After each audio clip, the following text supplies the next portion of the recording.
Welcome back. We're going to do a little short video here comparing basically a real Swiss SIG to an American SIG. Now, I'll give you some backgrounds. This is a post-sample original gun.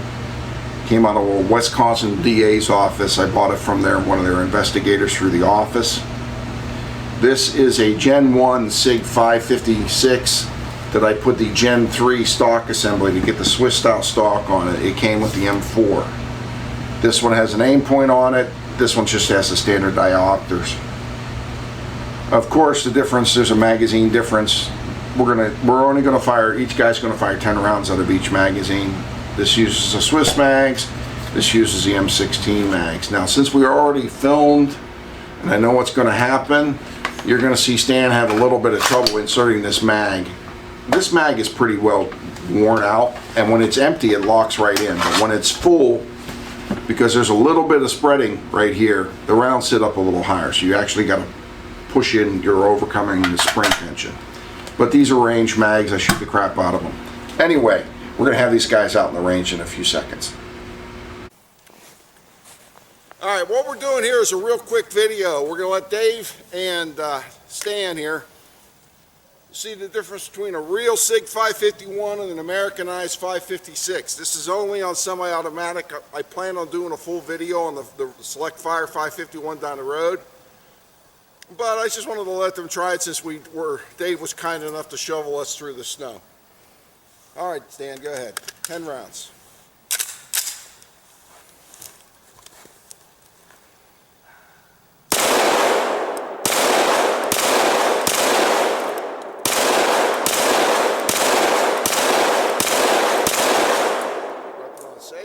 Set it down. American gun. Not locking in? Yep. A little tight, that's all.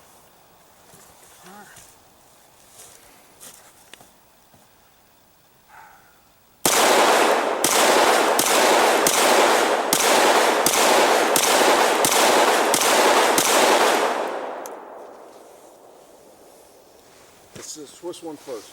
Swiss gun? Yep. One click for semi. Roger that.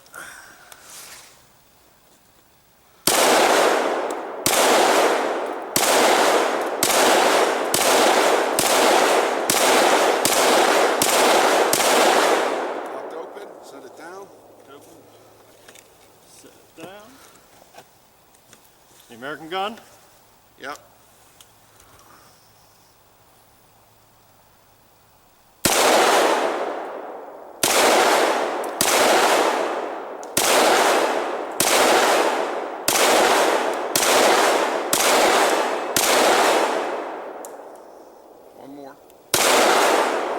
Set it down. We were just outside. We're back in. They both fired 10 rounds out of each magazine. What did you think, Stan? I thought they were both pleasant guns to shoot. They felt, in terms of gassing and recoil, they both felt pretty similar. The actual Swiss gun, trigger was nicer.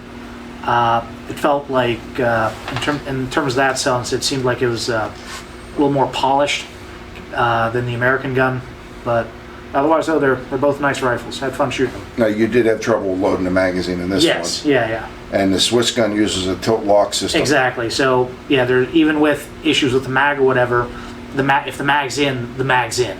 So you give up a little bit in terms of if you're trying to reload, be fast and fancy and all that sort of stuff. But, you know, I did kind of like that, especially considering that, once again, we're out here in the middle of winter, with literally digging out a place in the snow to shoot. You understand in a place like Switzerland or Russia, where you got the AKs have the similar mag release, where people are trying to do a reload with mittens, maybe not so good. Also, you know, people do freezing, all that sort of stuff. It's probably, you get some ice on that in the mag well, maybe there's some problems. That'd be a bit easier to deal with if you had some icing or other issues. Dave? I thought it's a very smooth shooting rifle, both of them. There's really not a lot of difference between the two. They're very similar. I agree. The Swiss rifle had a ever so slightly, better trigger, is a little bit crisper, but minimal, and it seemed to jump just a little tiny bit less, but again, just a very small amount. But no, they're both great rifles, a lot of fun to shoot. Point of the video.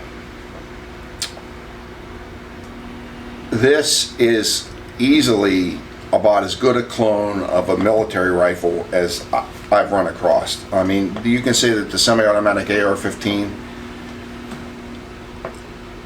but they didn't really change anything. All they did was plug up the holes for the full auto fire. This one, they did that too, but they also changed the magazine well to run the NATO mags. If you're interested in this type of battle rifle, there are civilian versions. I believe the 553 pistols being imported now. I can't afford them. They're stupid money. These have gotten more expensive, but you're not suffering if you get yourself one of these. I let these guys shoot them because neither one has a lot of time on Swiss rifles, because I wanted to see if they came up with the same opinion, that you're not suffering by getting a 556 and not spending the money for a 553 or a 551 or a 550 rifle. Again, it's just a short little video. It's just a comparison video, trying to get as much information out there as we can to the prospective new gun buyer. Thanks for coming to the channel.